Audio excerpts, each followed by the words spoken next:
Railway engineering के इस course को दो पार्ट्स में डिस्ट्रीब्यूट किया गया है। पहला पार्ट है हमारा इंफ्रास्ट्रक्चर और ऑपरेशंस रिलेटेड, और दूसरा पार्ट में हम देखेंगे कि किस तरीके से ट्रेन्स में फिज़िक्स इन्वॉल्व है और क्या उनमें फिज़िकल फिनोमिना है। तो वो हम दूसरे पार्ट में देखेंगे। तो पहले पार्ट से आगाज़ करते हैं इंफ्रास्ट्रक्चर से रिलेटेड। उसमें हमारा जो पहला चैप्टर है वो इंट्रोडक्शन है, एंड हम इंट्रोड्यूस करेंगे इस चैप्टर के अंदर ट्रेन्स को और रेलवे सिस्टम को। ट्रांसपोर्ट सिस्टम असल में एक सेट है इंफ्रास्ट्रक्चर का, व्हीकल्स का और सर्विसेज का, जिसका काम ये है कि वो लोगों को या गुड्स को एक जगह से दूसरी जगह लेके जाते हैं, ताकि सोसाइटी के वेलफेयर के लिए। ये बेसिकली ट्रांसपोर्ट सिस्टम है। अगर अब रोड का ट्रांसपोर्ट सिस्टम होगा तो वो इंफ्रास्ट्रक्चर उसकी रोड्स हो जाएंगी, व्हीकल्स उसकी कार या बस हो जाएंगी, और सर्विसेज दूसरी जो सर्विसेज होती हैं वो हो जाएंगी। हाँ, इस कोर्स में हम रेलवे ट्रांसपोर्ट सिस्टम के बारे में पढ़ेंगे। तो हमारा जो इंफ्रास्ट्रक्चर है वो रेल लाइंस हैं, स्टेशंस हैं, जिसे मतलब अगर जनरल टर्म में बात करें तो फिक्स्ड प्लांट्स कह सकते हैं। व्हीकल्स जो है हमारे ट्रेन्स होती हैं, ट्राम होती है, सबवे होती है, तो उसको जनरल टर्म में बोलें तो रोलिंग स्टॉक बोल सकते हैं। और फिर सर्विसेज हैं, और इनका काम होता है, वही काम है, लोगों को या गुड्स को एक जगह से दूसरी जगह लेके जाना। लैंड ये ट्रांसपोर्ट सिस्टम का आगाज़ तब से हुआ जब से व्हील बना। जब से व्हील बना तब से ट्रांसपोर्ट सिस्टम, एक ट्रांसपोर्ट स्टार्ट हो गई थी। लेकिन रेलवेज़ का आगाज़ 16th सेंचुरी में हुआ, जब एक कंपनी को अपने मिनरल्स एक जगह से दूसरी जगह पहुंचाने थे, तो उन्होंने घोड़ों की मदद ली थी, और उन्होंने वैगन्स उनके पीछे लगाई थी घोड़ों के, और उनको एक ट्रैक दे दिया था। जैसे कि इस तस्वीर में ये एक ट्रैक है, फिक्स ट्रैक, और इसमें घोड़ा आगे बांध के इस फिक्स ट्रैक के थ्रू ही ये रन करनी थी।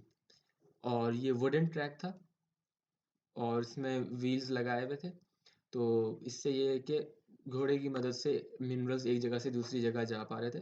तो ये एक कॉन्सेप्ट था ट्रेन का, जो आजकल जो मॉडर्न ट्रेन है उनका एक स्टार्टिंग कॉन्सेप्ट है।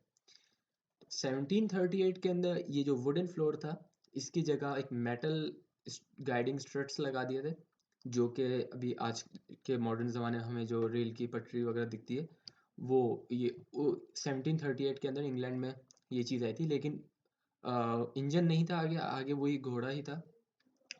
1803 के अंदर जो है वो इंजन इंट्रोड्यूस किया गया, स्टीम इंजन इंट्रोड्यूस किया गया, और उसने भी उसका काम ये था कि मिनरल्स को वो खींचने के लिए काम आता था।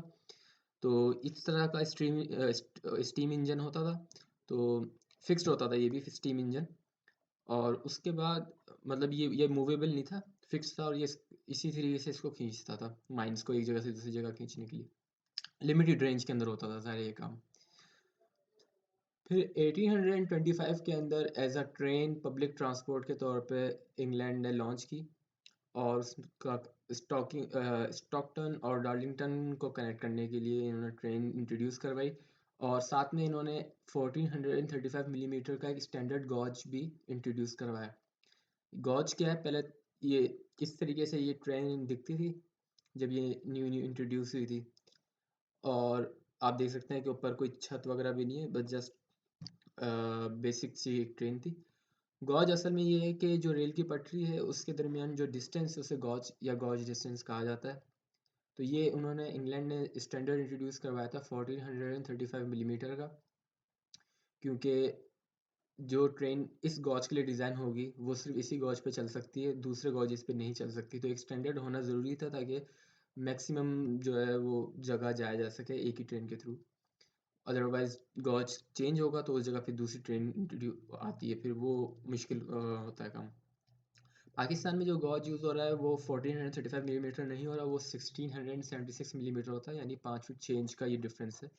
तो ट्रेन भी फिर उस हिसाब से होती है। तो उसके बाद लिवरपूल ने 1829 के अंदर एक मॉडर्न लुक, जो आजकल हमें जो मॉडर्न लुक दिखती है उस तरह की इन्होंने ट्रेन जो है वो इंट्रोड्यूस करवाई, और उसकी स्पीड भी ज़्यादा थी।